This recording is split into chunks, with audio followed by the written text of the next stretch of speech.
Welcome back to James Pigeon, and today the episode is on my favorite film genre, the neo-western.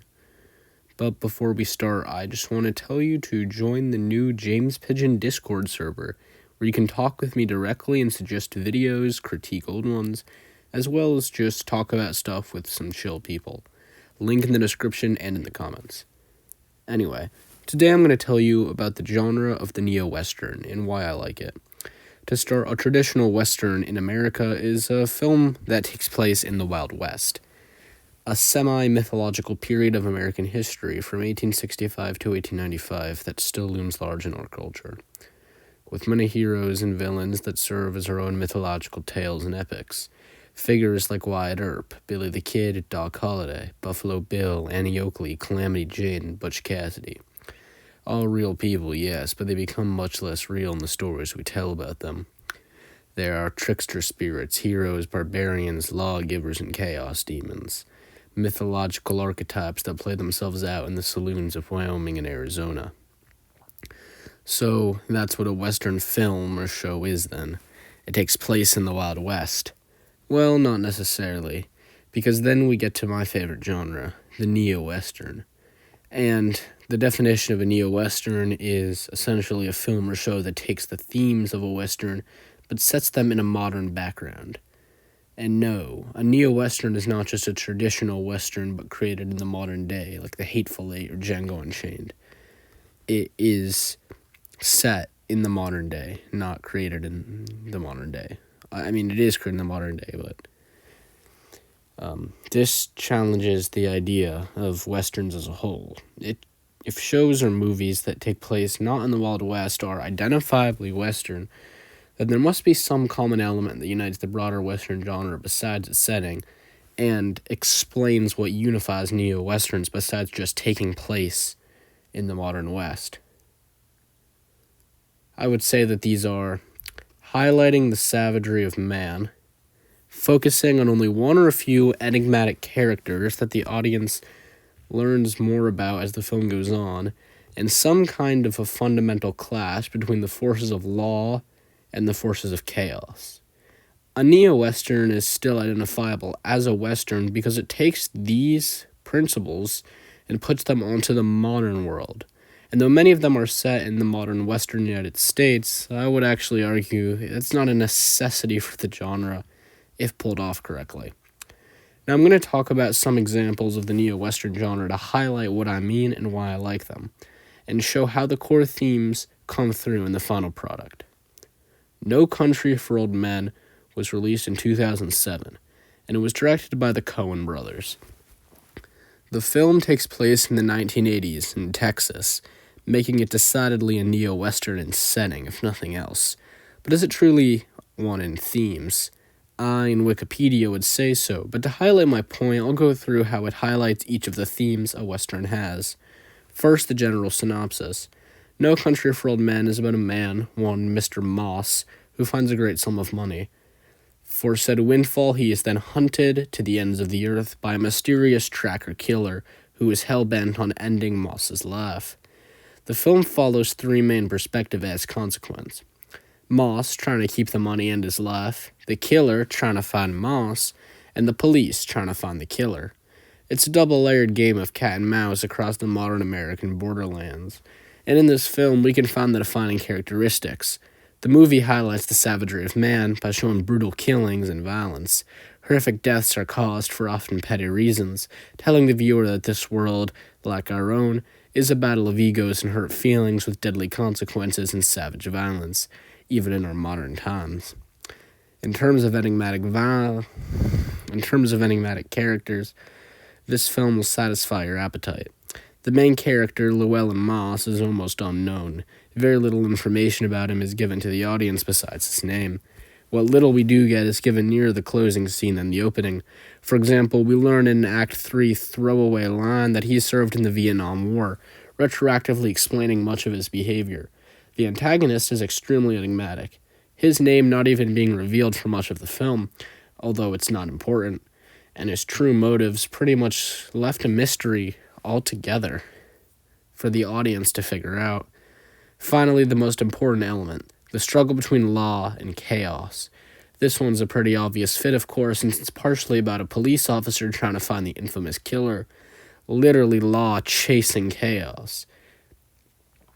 Hell or High Water is a 2016 film directed by David Mackenzie, set in the same time as its release in Texas yet again.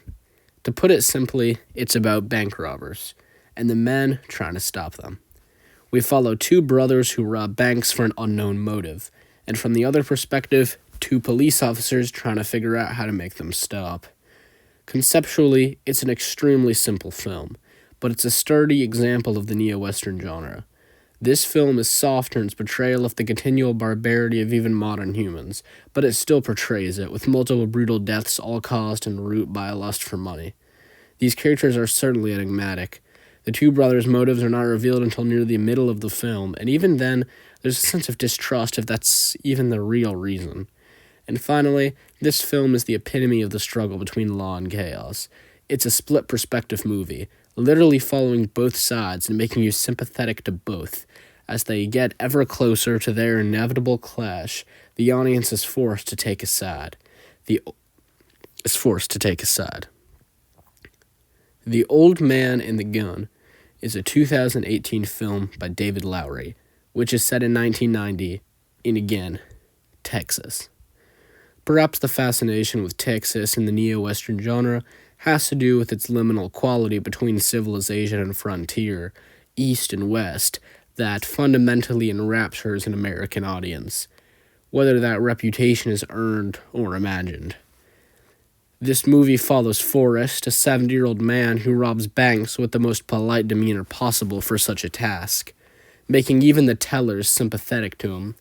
As the title suggests, he's just a sweet old man with a gun. Admittedly, this film is rather light on the savagery of man element. At the end of the day, it's about as feel-good as this genre ever gets, and the main criminal is a pacifist. The battle between law and chaos is played out here again, and again, the film makes its audience sympathetic to both, showing how chaos can also mean freedom. Where this film excels, however, is in its enigmatic characters.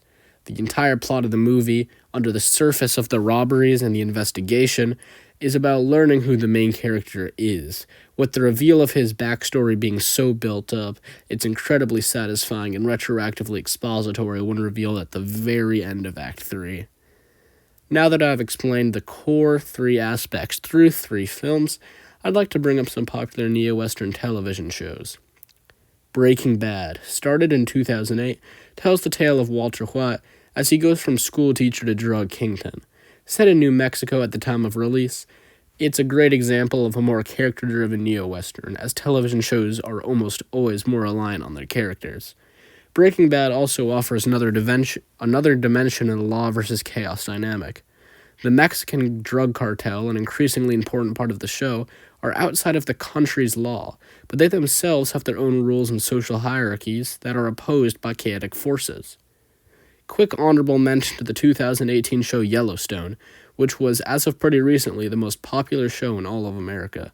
I haven't seen it, so I won't be talking about it here, however. Finally, Dark Winds is a 2022 show set on the Navajo Nation in 1972. It follows Sheriff Joe and other tribal police officers Jim and Bernadette as they work against season-long conspiracies that befall the reservation. Where this show excels is in the savagery of man aspect. There are insanely brutal murders and crimes that happen in the show, and the effects are actually shown in how they emotionally ripple out into the community. For example, an off-screen rape in Season 1 results in a new baby being born, which has large implications for the world building through Season 2.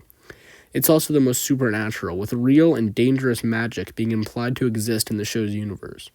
It's also interesting to get a Western where Indians are the force of law and not the force of chaos, as they are portrayed as in so many original Westerns.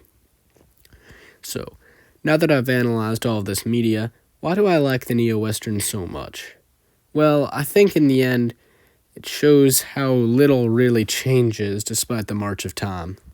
Many of us in the modern West, no pun intended, have this bizarre notion that we're somehow at the end of history, that we're on some continual arc of progress that starts with Plato and ends in utopia, that we're simply better, cleaner, more morally correct people than our ancestors.